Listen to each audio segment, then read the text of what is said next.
All right, there you go. Of course. There he is in the second row. All right. Again, thanks everyone for joining us. Welcome to the Public Safety and Administration Subcommittee. For the record, Chair Delegate Jazz Lewis. We're starting off this week with a slightly shorter hearing than previously, but covering very important departments. Today we are joined by our former colleague and my former seatmate on the House floor, Treasurer Derek Davis, who'll be talking about the ongoing work of the Treasury Department and a number of things that he's been doing in his constitutional office, particularly taking over the Maryland 529 program, to which we again say thank you, and we know is placed in good hands. We'll also be hearing from the Office of Administrative Hearings, which helps our state agencies resolve disputes and hear cases in an unbiased forum. With that, we'll start with Treasurer Davis on his work and how things are coming along. Well, sorry, if he can join us up there for the panel, and we'll have DLS first present. Thank you.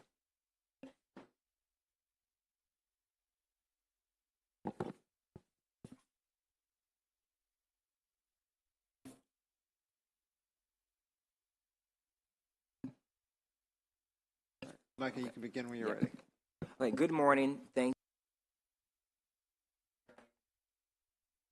you for allowing me to have this opportunity to speak before you today. My name is Micah Richards, and I represent the Maryland State Treasurer's Office analysis.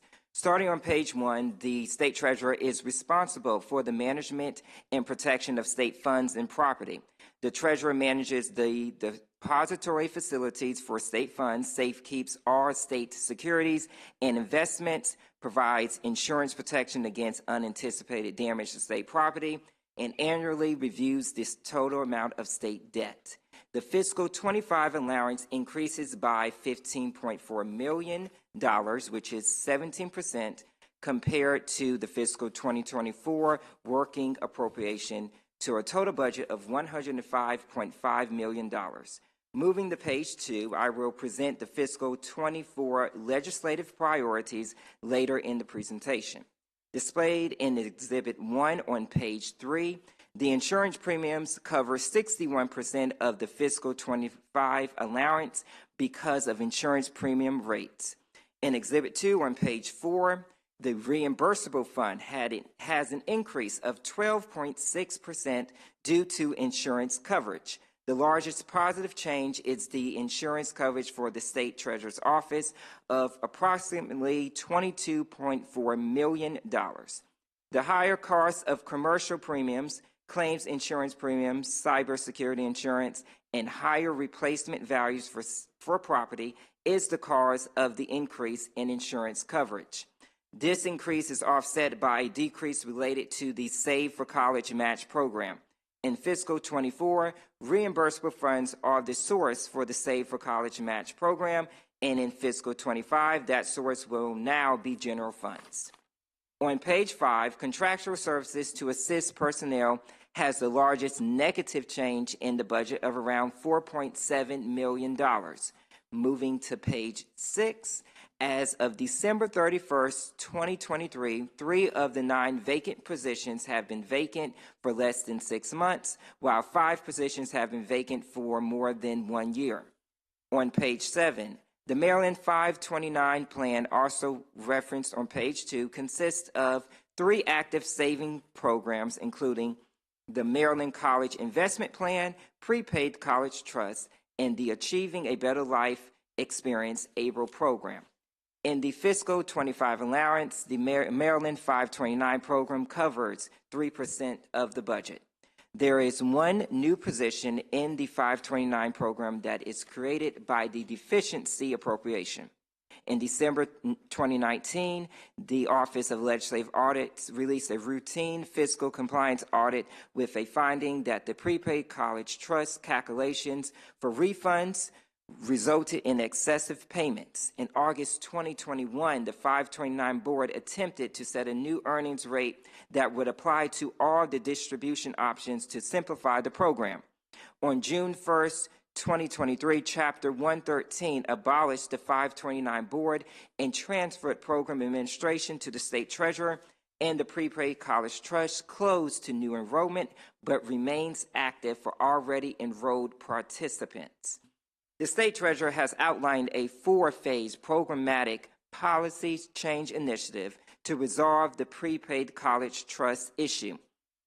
To assist the transition of the Maryland 529 program administration into the state treasurer's office, Section 19 of the fiscal 24 budget bill added $6.65 million in general funds to the agency. The state treasurer's office has spent $1.8 million of these funds and will have potential expenditures through fiscal 24. DLS requests for the state treasurer's office to provide a status update on the implementation of the 4-phase programmatic policy change process and its ongoing communications with account holders during the implementation. Also, we request for the state treasurer to update the committee on the use of the funds for these priorities to date and any other planned uses in fiscal 24. On page 8, the Save for College State Contribution Program is managed by the Maryland 529. In Exhibit 3, the total number of program applications increased by 18.8% in fiscal 23 compared to fiscal 19. The number of eligible applicants who received a state contribution in fiscal 23 increased by over 2,000 applicants as compared to fiscal 19. Baltimore City and Prince George's County are the 2 lowest average household income counties in the metro Baltimore, Washington, D.C. region. The number of applicants receiving a state contribution in Baltimore City in fiscal 23 increased by 19.7% from fiscal 22. The number of applicants receiving a state contribution in Prince George's County in fiscal 23 increased by 18.7% compared to fiscal 22. In Exhibit 4 on page 10, the fiscal 22 to 23, the applicants from low-income households who received a contribution increased by 63.2%. The number of unique beneficiaries increased by 8.7% from fiscal 22 to 23. The average contribution to fiscal 23 increased by $232 compared to fiscal 19. On page 11, Exhibit 5 shows the efforts to raise awareness of the Maryland 529 plans. From fiscal 19 to 23, the impressions through radio decreased by 3.2 million. Impressions through television decreased by 1.2 million. New users to the Maryland 529 website increased by over 497,000, and impressions through digital means increased by 73.5 million. Grant funding is approximately 10% of the total budget and will be used to support the Maryland ABLE and Save for College programs. DLS requests for the state treasurer to provide an update on how the substantial increase in impressions from digital advertising and users to the Maryland 529 website has been achieved. On page 12, Exhibit 6 shows from fiscal 22 to 23, the return on the state investments portfolio earnings increased by 3.96 percentage points. Balances, including the Revenue Stabilization Account Rainy Day Fund, have increased. Interest rates have risen to counteract inflation, and the investment portfolio size has grown with significant returns. On page 13, DLS requests for the Maryland State Treasurer's Office to concur with Governor's allowance. On page 14, committee narratives in the 2023 Joint Chairman's Report requested that the State Treasurer submit a bond rating report prior to each bond sale insurance. In fiscal 24, State Treasurer has submitted 1 bond agency rating report. Fitch Ratings and S&P Global Ratings assigned the Maryland Stadium Authority revenue bonds with a long-term rating of AA stable. On page 15, the audit report issued in August 2023 showed 7 findings and 1 repeat finding. The repeat finding is that the state treasurer did not determine the proprietary of amounts paid to the Injured Workers Insurance Fund for the state's workers' compensation claims and related costs, and did not follow up on deficiencies noted in the Maryland Insurance Administration audits. On page 16, The Financial System Modernization Major Information Technology Project, also referenced on page 2, goal is to replace the core financial interface and insurance management system with a modern treasury management system and insurance management system. This enabled the State Treasurer's Office to execute its constitutional responsibility to disperse funds.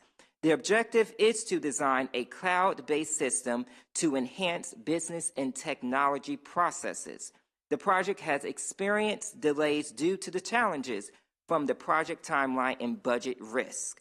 Section 19 of the fiscal 24 budget bill added $1.8 million for this project. In fiscal 25 allowance, the financial systems modernization totals $1.4 million, or 1% of the budget. DLS requests for the State Treasurer to update the committee on the use of the funds for this priority to date and any other planned uses in fiscal 2024. This concludes my presentation, and I will take any questions at this time. Thank you, Micah. Colleagues, any questions? Micah? All right, seeing none, thank you so much for your report. And then we'll turn to the Treasurer to begin when you're ready. Thank you, Mr. Chairman, members of the committee. Let me start by saying to my right is my Chief Deputy Treasurer, John Martin. To his right is my Deputy Treasurer for Public Policy, Laura Addis. What you have before you is a detailed response from the committee to the things that were raised. So I'm going to go with a much smaller, quicker version of it, but the things that we've been asked to address, they are in here, and I will sort of briefly touch on them in my summary. And if it pleases the chair at the end, if there are any questions or anything you'd like for me to drill down deeper on, we can go at it. We can do it at that time if that's acceptable. That works. Right. Well, let me start again by thanking Mr. Richards and the Department of Legislative Services for their thoughtful analysis and perspective on our operations. By all measures, 2023 was a year of growth for the State Treasurer's Office. The agency that we're speaking about today looks vastly different than the agency I inherited in December of 2021. In fiscal year 2021, the office had 60 employees and a 35% vacancy rate. Today, the office has 100 employees and a 9% vacancy rate. Note that the figure includes vacant and new positions we received during the transition of the Maryland 529 program and responsibilities to oversee the savings plans, the 3 savings plans. Last session, when you reelected me as treasurer, I offered to assist with the Maryland 529 if given resources and time. I promise I won't do that again, but I do want to say you were crystal clear. We had clear directions and guidelines what it is that you wanted us to achieve. And so my staff and I, we spent countless times, countless hours trying to resolve the issues that affected our constituents. Again, as I said, our written testimony provides an overview of the progress that we have made over the last 7 months. But I will say this, suffice it to say, from the time we last spoke, Mr. Chairman, we've restored account holders' access to their full balances. So they're now able to get their money, and for most, we've given the 6% is back in. We have a claims process for those accounts that we had to do a little something differently with, or they had some challenges. But well over probably 95% of the accounts, they're now fully operational. All the money that as best we can tell, they're supposed to get, they've gotten, and they've rolled over. Many have rolled over into the college investment plan as we're winding down the prepaid college trust plan. As I said, we did the retroactive earnings. We've received thus far we have received 3,300 or over 3,300 claims that we're working through. While the transition has presented a number of challenges, we have been able to address these challenges and move to a new chapter in the prepaid college trust program. We have prioritized communications with your constituents, with our constituents, and the General Assembly to begin restoring confidence in the program. And I hope these communications that we've sent you on the various phases as they've come up, you found them helpful to you in some way, and I guess more importantly, or equally importantly, to your constituents as well, in terms of how we were moving this along and addressing those issues. We've made a deliberate choice on our part to spend the money as wisely as we possibly could. We were given $6.6 million. We purposely, having been a member of this body, we purposely took a judicious approach to it. If we didn't need to spend money, we didn't. We didn't spend it just because we had it. We expect to return by the end of the year a substantial amount of it. There's still some things that we'll need the money for and work through, but we expect to return a substantial amount of that 6.6. Throughout the remainder of the fiscal year, we will make additional investments as needed to support the various 529 programs.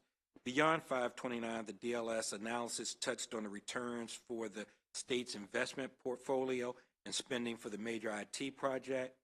I'm proud to report this year, like last year, we anticipate that the investment returns from the general fund will reach the $300 million mark. Prior to last year, I think the highest we had been, at least since 2010, the office had been, was $58.4 million. So we, certainly we can't take total credit for it. Some of the federal dollars and interest, inflation and all of that played a part in it. But I also have to commend Mr. Keith Morris of my staff, who handles investments. He's done a phenomenal job, and we're hopeful that, with all I guess the budget gaps you all have to plug, that this in some way helps do that. The IT project, again, brings us back to the conversation regarding the governor's allowance. While we continue to make strides on the overall project, the timeline had to be adjusted when we diverted critical staff and resources to the 529 program. And so for that reason, we require full-year funding instead of 6 months as originally planned. Full funding would be $6.6 million to complete the project. The governor's allowance includes most of the funding, but requires $900,000 for independent verification and validation from the Department of Information Technology. In other words, the allowance may be $900,000 short of what is needed to fund the project. Full funding is needed to complete the project and continually improve the technology that supports the office's critical operations. One final point about the governor's allowance: and assuming a higher vacancy rate of 8.5%, the budget constrains our ability to continue rebuilding and transitioning the office. We are respectfully requesting additional funds to lower the vacancy rate from 8.5% to 5%. It has been a pleasure seeing each of you today and sharing updates on behalf of the State Treasurer's Office. Thank you in advance for your consideration of our request beyond the governor's allowance. And with the inclusion of these funds, we would ask you to concur with the allowance. Thank you. Thank you, Treasurer Davis. And first, I will say no good deed goes unpunished on the 529, but your communications to us and the messages you guys have sent to us to get out to our constituents to let us know of the help that's provided was appreciated. I know a couple of my colleagues have questions, so I'll hold mine for the end. Do you still have a question, Delegate McComas? If you don't have to, it's not a problem. Okay. It has to do with the Okay. So the question is a question of economies of scale. We know that you guys are doing IT modernizations as well as the comptrollers, and we were just wondering, I think, as a committee, if there was any conversations of similarities between what might be needed, if there's any economies of scale there. I know you have your own processes in place, but I think that was the question that Delegate McComas wanted to ask. You want to take that one, John? Sure. Good afternoon. I'm John Martin, Chief Deputy Treasurer. So we're always in constant communication with the Comptroller's Office in terms of what they do. A lot of times we're taking their files and passing them on to the banks, and then we receive files and transmit them back. And then we do our own separate reconciliation from them in terms of what is in the bank files. I know currently there is money in the budget for them to undertake the FEMAS, which is their accounting system modernization. The project started before the treasurer came in for ours, so we're a little bit further down the path than they are, but we're on the coordinating committee that the bill put in place last year. So we're certainly constantly in communication with them, particularly when there's issues with file transmissions and what needs to get to the bank.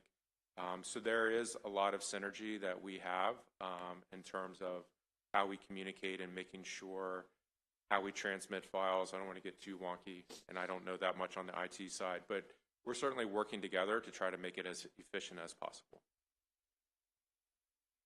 Thank you. Any further questions for the treasurer? So the only other thing we had, and we know this may not be the forum to get a response on, but just wanted to flag that obviously there were some audit redactions that, I think DLS may be following up to find the appropriate way if we can find out, what that was. We understand that they were probably cybersecurity related, therefore that's why they were redacted.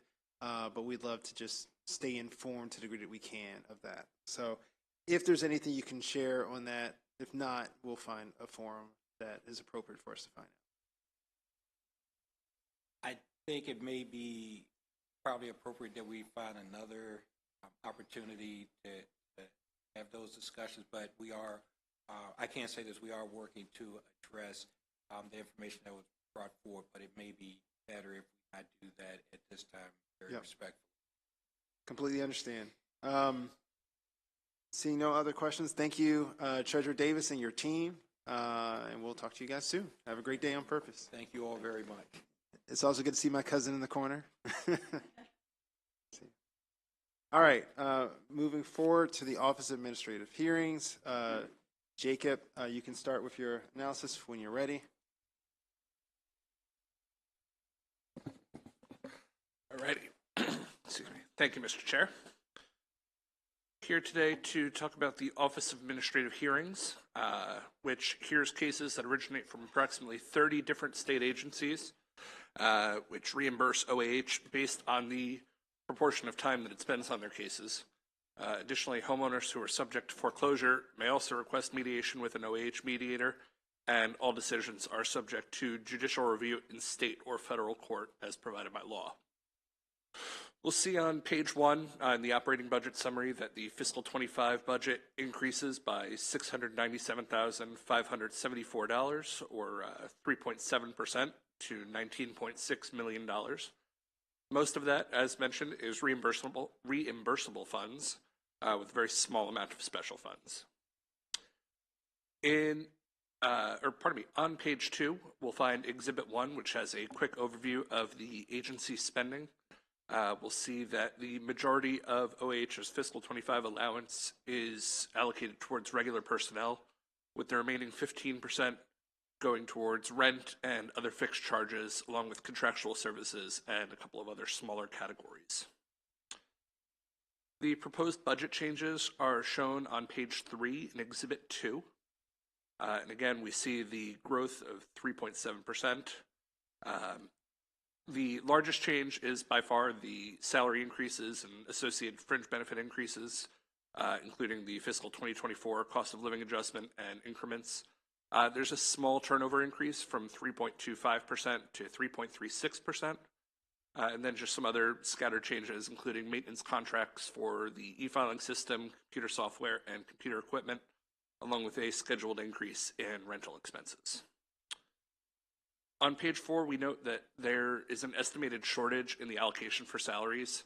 The fiscal 2025 allowance should incorporate the impacts of the fiscal 2024 statewide salary adjustments, and the allowance for OAH may not account for the entire impact of the salary actions. As a result, the agency could potentially need more than $150,000 in additional funding. OAH does not see any change in their number of positions in fiscal 25, again, as seen on page 4. Currently, there are 2 vacant positions, which is below their necessary turnover of 3.93 positions. The two vacant positions are an administrative law judge and an administrative aide. The Office of Administrative Hearings has stated that they're in the process of filling both positions. Each vacancy has existed for less than 3 months, and OH does not have a recent history of difficulties with filling vacancies. The first key observation can be found on page 5, which discusses special education mediations and due process hearings increasing. In fiscal 23, the number of special education appeals increased to a level last seen in fiscal 2015. This increased number of appeals is expected to continue in fiscal 24, as statistics from the first 2 months of fiscal 24 already show a steady caseload headed towards another increase, without any decline from fiscal 23. In fiscal 23, the number of mediations scheduled was 354, which was 87 more than the prior year. The increase in mediations, which occupy less time on the OAH schedule than due process case hearings, do still represent a significant potential impact on operations. Full data regarding mediations scheduled and held is shown in Exhibit 3. Due process case hearings, as I've just mentioned, have also increased in the last several years. Those cases represent a significant scheduling commitment, more so than mediations, because each case requires multiple days to be scheduled in advance for pre-hearing conferences, hearings, and then multiple writing days after the hearing for the judge assigned to the case. If cases are withdrawn or settled before the hearing, it can be difficult for OAH to schedule another case in that time block that was reserved. The number of due process case pre-hearing conferences scheduled rose from 210 in fiscal 22 to 307 in fiscal 23. That's a 46% increase.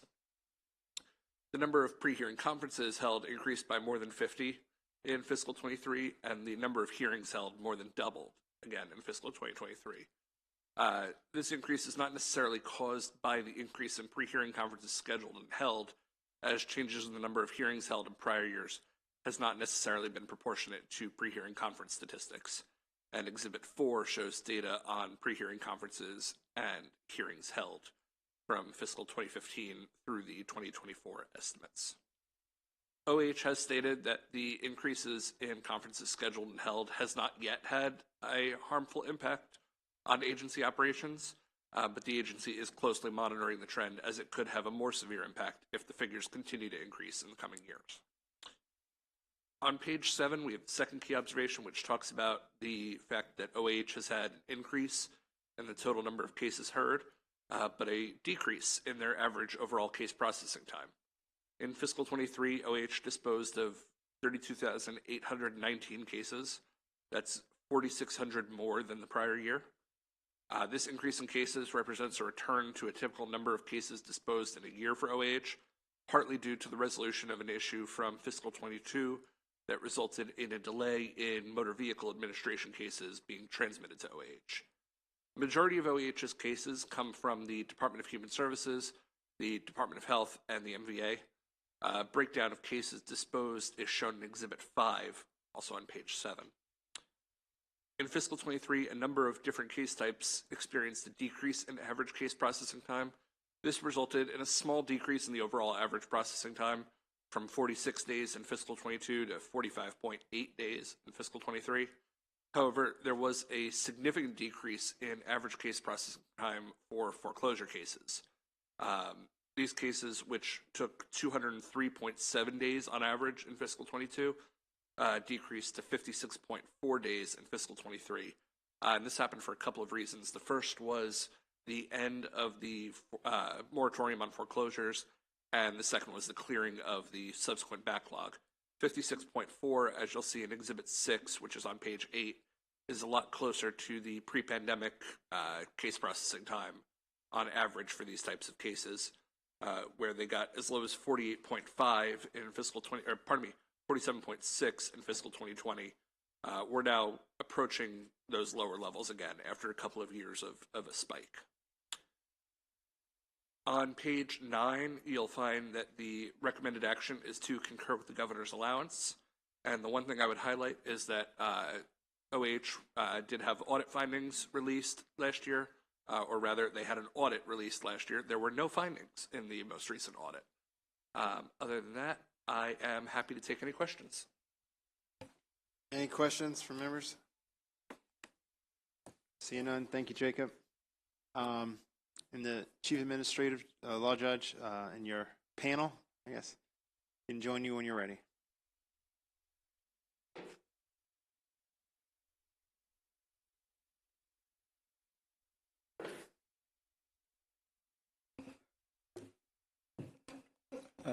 Good afternoon.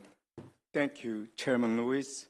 It is a pleasure to be here with you today, Vice Chair Ivey, and Delegates Chang, McComas, Spiegel, and Stonko.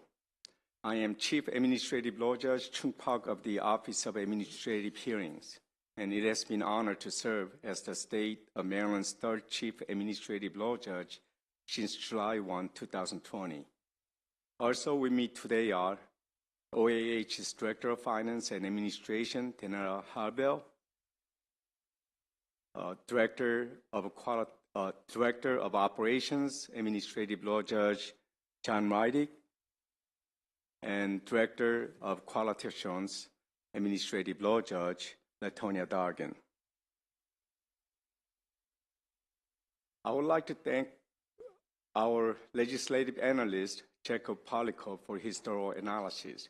Jacob came to our Hunt Valley headquarters twice to meet me and members of our management staff. I appreciate the time he has taken to learn about our agency and the important work that we do.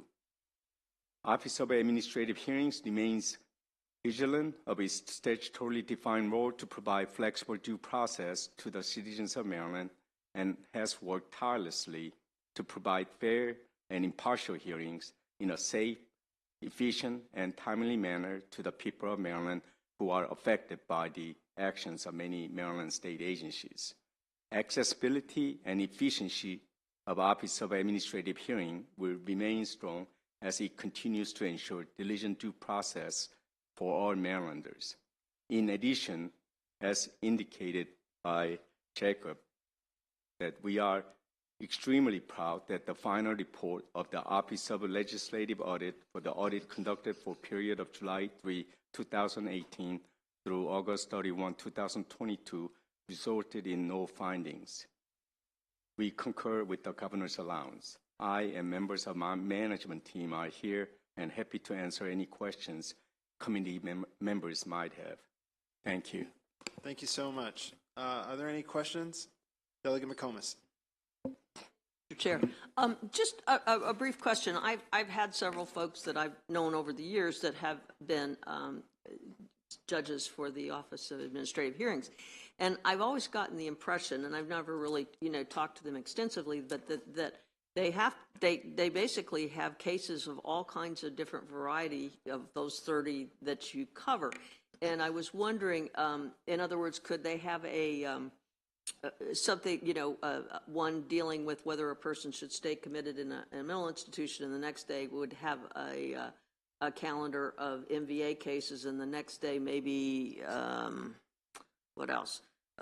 Maybe a Maryland Insurance Administration. And I just wondered if they, in other words, instead of bouncing around so much and not remembering their name, I would think that that they can have kind of like, either a month of the same kind of cases and then switch, or a longer period. I don't know how it is right now, so maybe you could explain that to me, how that works. I'm happy to answer that question, Delegate McComas. So what you described is typical of the office, actually. On a given week, on Monday, I could have a day where I'm just writing, where I'm just dealing with decisions or ruling on motions or looking at resources to prepare myself for a hearing. And then on Tuesday, I could have an involuntary admission hearing.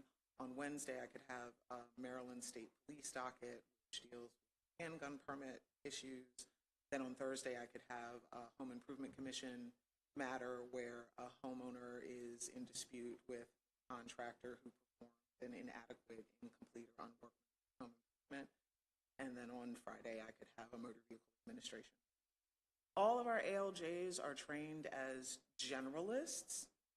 However, we don't have, like in a month, you wouldn't have a month where you're just doing all personnel hearings, for example.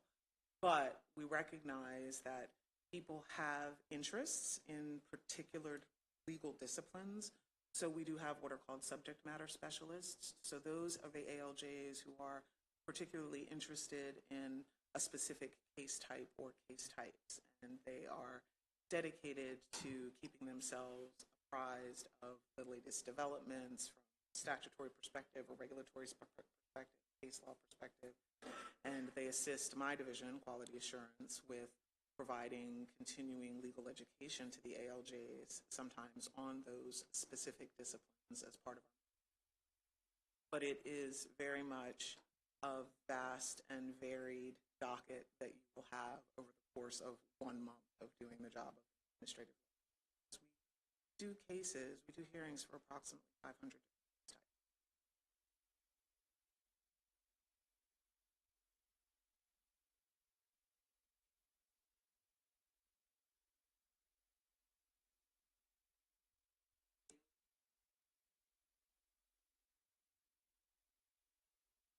They're energized.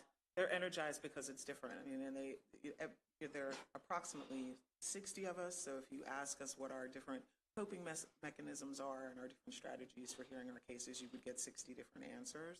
But the one thing that we consistently hear over the years, I've been with the agency for 2 decades now, is that it's the variety is a big part of what makes the job interesting. Is that you're not always doing the same thing. That's primarily one of the major reasons why we are able to attract the best and brightest throughout the state, despite their salaries being lower than their counterparts in other states, particularly one nearby. Well, we just want to thank you guys for the work that you do, particularly addressing the backlog in cases. I know that's been a yeoman's job. And I would say as legislators, we get the enjoying variety of things that you work on, because we have a floodgate of variety of things that we respond to every day. Are there any further questions from colleagues here? Seeing none, thank you guys so much. Thank you. Have a great day. Thank you.